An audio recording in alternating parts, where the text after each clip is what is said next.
it's all over. Who cleans up the last man standing. And in the end, Durbar Rajshahi, would you believe it? 8 match পর রাজশাহীর কাছে থামলো অপ্রতিরোধ্য রংপুর। বিপিএলে দল নেয়ার পরিকল্পনা ছিল না রাজশাহী মালিকের। সার্কামস্টেন্সিয়ালি আমাকে এটা টেক ওভার করতে হয়েছে, না হলে আমি প্রিপারেশন না নিয়ে আসতাম না। Yes, I am unprepared. স্থবির ঘরোয়া ক্রিকেট, অসহায় ক্রিকেটাররা, সভাপতির দুয়ারে প্রথম বিভাগ লিগের খেলোয়াড়রা। প্রত্যেকটা ক্লাবই কিন্তু আমাদেরকে যার যার বাড়িতে চলে যাওয়ার জন্য বলছে। তো সেই ক্ষেত্রে কিন্তু আমরা এখন বাড়িতে চলে যাব, আমরা কি খেলতে পারবো কিনা, আমরা কি আবার মাঠে ফিরতে পারবো কিনা, আমরা প্রত্যেকটা প্লেয়ারই কিন্তু অনিশ্চিতের মধ্যেই আছি। কাল থেকে বিপিএল ফুটবলের প্রথম লেগের শেষ রাউন্ড। দ্বিতীয় লেগে খেলার অপেক্ষায় জামাল সতর্ক করলেন হামজাকে। আমি আগে স্ট্রাগল করছি, আমি মনে করি হামসা সেম করবে, একটু স্ট্রাগল করবে, কারণ উনি ইংল্যান্ডে খেলতেছে, ওইখানে অনেক গরম, ওয়েদার অনেক ডিফারেন্ট, আর এইখানে তো অনেক গরম। অবশেষে থামলো রংপুর রাইডার্স, থামালো আলোচিত দুর্বার রাজশাহী। টানা 8 জয়ের পর নূর হাসানের দলের হার 24 রানে। প্লে অফ স্বপ্ন বেঁচে রইল তাসকিন বিজয়দের। মাঠের বাইরে কিংবা সামাজিক যোগাযোগ মাধ্যম, দুর্বার রাজশাহী যেন ট্রলের পাত্র। এবার পাল্টা জবাব দিল তারা। অপ্রতিরোধ্য রাইডার্সের জয়রথ থামিয়ে রাজশাহীর খোঁচা। অবশেষে মুছে গেল রংপুরের রং। হেরেও খোঁচা দিতে ভোলেননি রাইডার্সও। নতুন উদ্বোধনী জুটিতে ব্যর্থ রংপুর। আসরে প্রথমবার খেলতে নেমে 0 রানে ফেরেন ইরফান শুক্কুর। স্টিভেন টেলর ও ইফতিখারকে পরপর 2 বলে বিদায় করে হ্যাটট্রিকের সুযোগ তৈরি করেছিলেন মেহরব। খুশদিলকে নিয়ে জুটি গড়ার চেষ্টা করেও ব্যর্থ সাইফ হাসান। ইনফর্ম পাক অলরাউন্ডার 14 রানে কাটা পড়েন। সাইফ হাসানও থামেন 43 রানে। আর শেখ মেহেদীকে দুর্দান্ত রিটার্ন ক্যাচে বিদায় করেন রায়ান বার্ল। তবুও রংপুরের আশা বাঁচিয়ে রেখেছিলেন নুরুল হাসান সোহান। 4 ওভারে 49 রান কঠিন, তবে সম্ভব। সেটাই অসম্ভব হয়ে যায় বার্লের বলে সোহানের বিদায়ে। 26 বলে 41 রান করেন রংপুর অধিনায়ক। 146 রানে গুটিয়ে যায় রাইডার্স। 4 উইকেট নিয়ে নায়ক জিম্বাবুয়ান রায়ান বার্ল। ব্যাট হাতে অবশ্য ফ্লপ, গোল্ডেন ডাকে নেন বিদায়।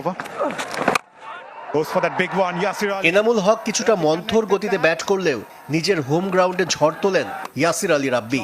মাত্র 27 বলে করেন হাফ সেঞ্চুরি। রাজশাহীর স্কোর 200 ছাড়িয়ে যেতে পারত, তবে শেষটা মোটেও ভালো হয়নি। 13 রানের ব্যবধানে হারায় 6 উইকেট। তবে আলোচিত সমালোচিত রাজশাহীর টপ অর্ডারের ব্যর্থতাকে পুঁজি করতে পারেনি রংপুর রাইডার্স। আশিক রুদ্র, চ্যানেল 24। এদিকে চট্টগ্রাম পর্বের শেষ ম্যাচে খুলনার বিপক্ষে শুরুর ঝড় ধরে রাখতে পারেনি সিলেট। সবশেষ সংগ্রহ 6 উইকেটে 135 রান। টস জিতে ব্যাট করতে নামে সিলেট। প্রথম ওভারে রনি তালুকদারকে ফেরান মেহেদী হাসান মিরাজ। তবে জর্জ মুন্সে ঝড় তোলেন 22 গজে। 28 বলে 50 পূর্ণ করে আউট হয়ে ফেরেন 58-তে। কাদিম আলাইন, জাকির আলীও বেশিক্ষণ টিকতে পারেননি। 4 রানে 3 উইকেট হারিয়ে বিপাকে পড়ে সিলেট।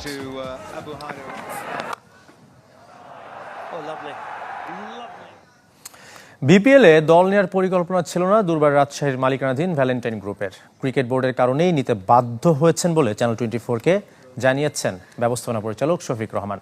তবে দলটির বিরুদ্ধে ওঠা সব অনিয়মের অভিযোগ অস্বীকার করেছেন তিনি। বরং টিম ম্যানেজমেন্টের সাথে মালিক পক্ষের দূরত্ব স্পষ্ট। চট্টগ্রাম থেকে ইকরাম হুসাইনের রিপোর্ট। সার্কামস্টেন্সিয়ালি আমাকে এটা টেক ওভার করতে হয়েছে, না হলে আমি প্রিপারেশন না নিয়ে আসতাম না। Yes, I am unprepared. আমি আপনাদের কাছে সবার কাছেই ক্ষমা চাই আসলে যে আমি ম্যানেজমেন্ট আমার উইক, আমি এখনো এটা শিখে উঠতে পারিনি। রীতিমতো ছেলে খেলা, যেন পাড়ার ক্রিকেটের মতো জোর করে দল চাপিয়ে দেয়া।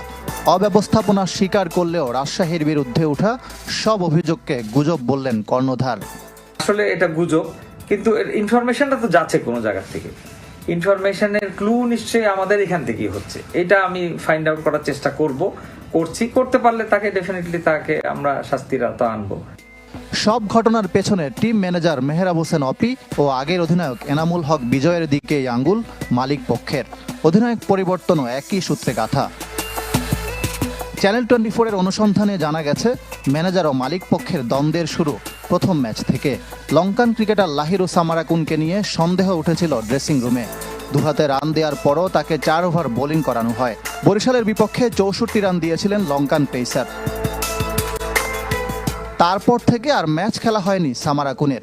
তিনি পারিশ্রমিক না পাওয়ার অভিযোগ করেছেন বিসিবিতে।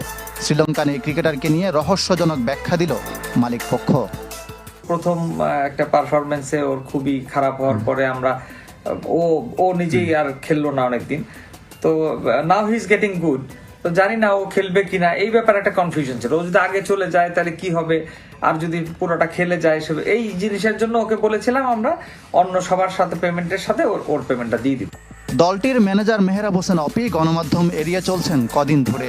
ফোনেও তাকে পাওয়া যাচ্ছে না। এমনকি রাজশাহীর এমডির অনুরোধেও কথা বলতে রাজি হননি। মাঠের বাইরের এইসব ঘটনায় বিরক্ত হেড কোচ ইজাজ আহমেদ। আমি এখানে কাউকে টাকা পয়সা দিতে আসিনি, কোচিং করাতে এসেছি। মাঠের বাইরে সুন্দর পরিবেশ থাকা উচিত, না হলে মাঠে এর প্রভাব পড়ে। আমার মনে হয় ফ্র্যাঞ্চাইজিগুলো সচেতন হবে। ক্রিকেটারদের 25% পারিশ্রমিক দেওয়ার দাবি রাজশাহীর। আরও 25% ঢাকায় ফিরে 26 জানুয়ারির মধ্যে দেওয়ার প্রতিশ্রুতি। Before we are entering to Dhaka's ground আমরা ওদের 50% ক্লিয়ার করে ফেলবো। ইকরাম হুসাইন, চ্যানেল 24, চট্টগ্রাম।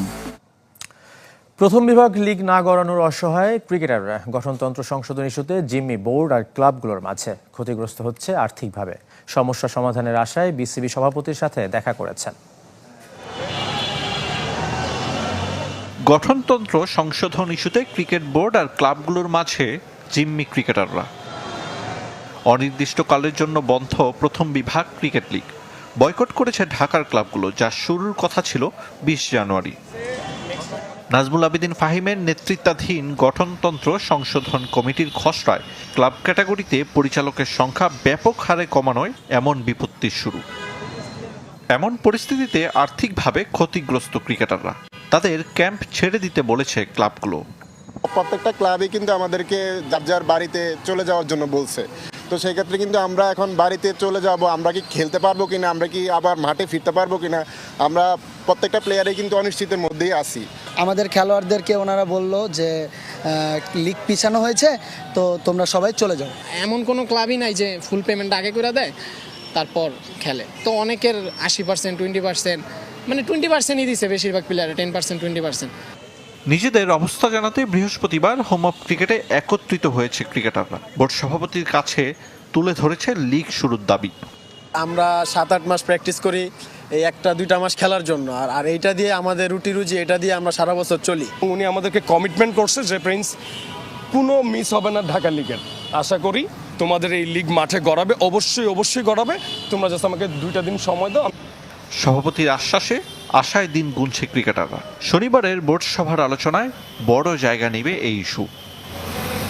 তবে আদতে কবে আলোর মুখ দেখবে প্রথম বিভাগ ক্রিকেট লিগ, সে প্রশ্নের উত্তর অজানা।